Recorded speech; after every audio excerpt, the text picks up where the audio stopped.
বাংলাদেশের জাতীয় দুর্নীতিবাজ ১০ কালপিট। গত ৫ই আগস্ট ছাত্র আন্দোলনের ভয়াবহ চাপে স্বৈরাচারী হাসিনার দেশ ত্যাগ করতে বাধ্য হয়। হাসিনার দেশ ত্যাগের পর তার পা চেটে খাওয়া আওয়ামী লীগের অনেক নেতাকর্মী একদম দিশাহারা হয়ে পড়ে। তারা দেশ ছেড়ে পালিয়ে যেতে মরিয়া হয়ে ওঠে।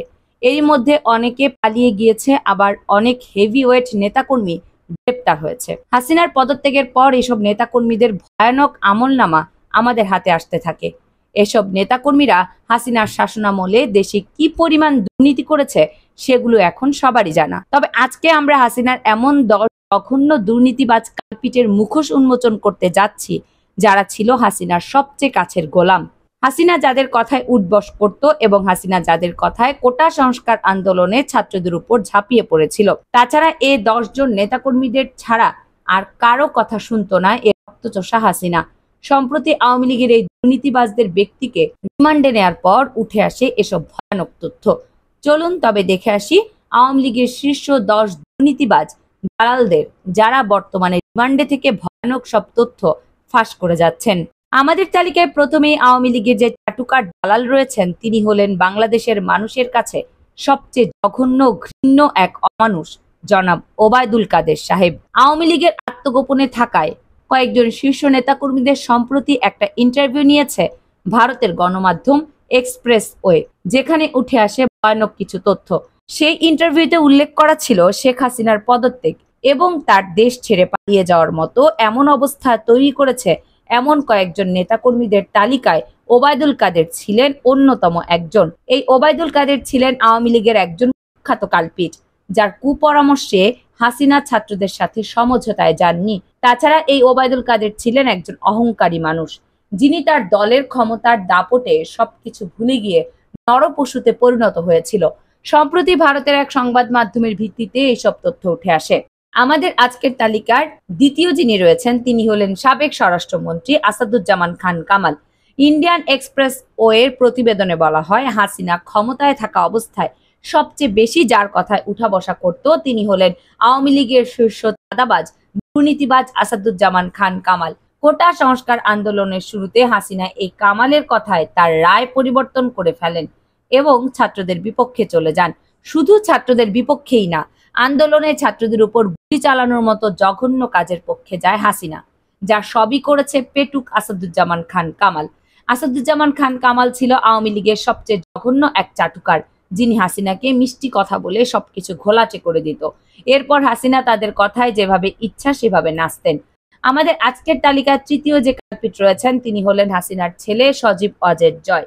সম্প্রতি ইন্ডিয়ার এক্সপ্রেসের প্রতিবেদন থেকে জানা যায়, ২০২৪-এর নির্বাচনের পর হাসিনা ক্ষমতায় আসলে তার অহংকার এবং দাম্ভিকতা আরো বেড়ে যায়। আর এই অহংকারের পেছনে যে কালপিট ছিল সে তার নিজের ছেলেই। সজীব অজের জয় তার মাকে ফুসলে দিত এবং ক্ষমতায় বারবার পদার্পণের অহংকারে মাতিয়ে রাখত। সজীব অজের জয় ছিল আওয়ামী লীগের আরো একজন জঘন্যতম লোক, যিনি কোনো কিছু আপোষ করতে চাইতেন না। তিনি যেভাবেই হোক ক্ষমতায় টিকে থাকার লড়াইয়ে সব সময় মেতেই থাকতেন, আর তার মাকে গদিতে বসিয়ে রাখতে মরণ কামড় দিতেই থাকতেন। হাসিনার ছেলের এমন ভয়ানক কার্যক্রম উঠে আসে সম্প্রতি প্রকাশিত ইন্ডিয়া এক্সপ্রেস ওয়ের প্রতিবেদনে। আওয়ামী লীগের সবচেয়ে জঘন্য ১০ কালপিটের এই তালিকায় ৪ নম্বরে যিনি রয়েছেন, তিনি হলেন হাসিনার বেসরকারি শিল্প উপদেষ্টা জনাব সালমান এফ রহমান। সম্প্রতি আওয়ামী লীগের গ্রেপ্তারকৃত কয়েকজন কালপিটকে যখন রিমান্ডে নেওয়া হয়, তখনই সালমান সাহেবের বিষয়ে বেরিয়ে আসে হাড় হিম করার মতো কিছু দুর্নীতি, যেগুলো শুনে মাথা ঠিক থাকে না। রিমান্ডে নেওয়ার পর জানা যায় যে হাসিনা ক্ষমতায় থাকা অবস্থায় যাদের কথা সবচেয়ে বেশি শুনতো তাদের মধ্যে সালমান এফ রহমান অন্যতম একজন। সালমান এফ রহমানের সাথে হাসিনার বোঝাপড়া ছিল অনেক ভালো। এই সালমানের কথায় হাসিনা নাচানাচি একটু বেশিই করত। হাসিনার বিশ্বস্ততা অর্জন করে সালমান এফ রহমান বাংলাদেশে কি পরিমাণ দুর্নীতি করে গেছেন তা তো আপনারা ইতিমধ্যে জেনেই গেছেন। ব্যাংক থেকে হাজার কোটি টাকার ঋণ এবং তা খেলাপি, এছাড়া শত শত কোটি টাকা বিদেশে পাচারের মতন জঘন্য কাজগুলো সালমান এফ রহমান করে গেছেন। আমাদের আজকের তালিকায় ৬-এ রয়েছে আওয়ামী লীগের আরো একজন জঘন্যতম দালালের স্ত্রী, যার নাম আরিফা জেসমিন কণিকা। সাবেক তথ্য যোগাযোগ প্রতিমন্ত্রী জুনায়েদ আহমেদ পলকের স্ত্রী দুর্নীতি করে জনগণের টাকা মেরে দিয়ে কামিয়েছেন হাজার কোটি টাকা। অতঃপর তিনি ছিলেন একজন শিক্ষিকা। তার আয়ের বিবরণীতে দেখানো হয়েছে আয়েশা জেসমিন কণিকা টিউশনি করে নগদ ৪৫ লাখ টাকা, ব্যাংক সঞ্চয় ৫৪ লাখ টাকা, সঞ্চয়পত্র ৫৪ লাখ টাকা, এফডিআর ১,১৭,০০,০০০ টাকা এবং ৩০ ভরি স্বর্ণের মালিক হয়েছেন। এসব ছাড়াও তিনি আমেরিকাতে ৩টি বাড়ি করেছেন, দেশে অসংখ্য প্লট করেছেন। একজন শিক্ষিকা কি পরিমাণ দুর্নীতি করলে এত বিশাল টাকার মালিক হতে পারেন বলুন? আমাদের আজকের তালিকার ৭ নম্বরে আওয়ামী লীগের যে শীর্ষ কালপিট রয়েছে তার নাম হলো সুভাষ সিংহ রায়। সুভাষ সিংহ রায় একজন দুর্নীতিবাজ হাসিনার দালাল, যিনি নানান টক শোতে হাসিনার হয়ে আওয়ামী লীগের হয়ে গলাবাজি করত। সুভাষ সিংহ রায় ছিলেন একজন চাটুকার, যার প্রতিটা কথায় ছিল হাসিনার তেলবাজির প্রশংসা। যে কোনো টক শোতে বিরোধী দলের উপর মিথ্যাচারের ব্যাপারেও এই সুভাষ সিংহ রায় ছিলেন সবার উপরে। হাসিনার হয়ে চরম দালালি করা এই কালপিটের খোঁজ এখনো পাওয়া যায়নি।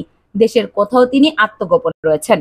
আমাদের তালিকা ৮ নম্বরে যে দুর্নীতিবাজ কালপিট রয়েছেন তিনি হলেন দীপু মনি।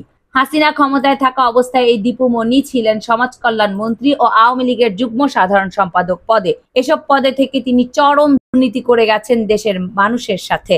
তিনি স্কুল থেকে শুরু করে বিশ্ববিদ্যালয়ের গণ্ডি পর্যন্ত দুর্নীতি করে গেছেন হাজার হাজার কোটি টাকা। বিশ্ববিদ্যালয়ের একজন উপাচার্য নিয়োগের জন্য তিনি নিতেন ২ কোটি এবং কলেজের অধ্যক্ষ নিয়োগের জন্য নিতেন ৫০ লাখ টাকা। এইসব ছাড়াও তিনি আরো নানান দুর্নীতির সাথে জড়িত রয়েছেন, যেগুলো ক্রমান্বয়ে সামনে আসতে থাকে। প্রিয় দর্শক, শেষ করছি আমাদের আজকের আয়োজন। আওয়ামী লীগের সেরা 10 কালপিটের মধ্যে কে বাদ পড়ে গেল তা অবশ্যই কমেন্টস করে জানাবেন। দেখা হচ্ছে পরের ভিডিওতে। কামরুন নাহার রাখি, কেএনআর মিডিয়া।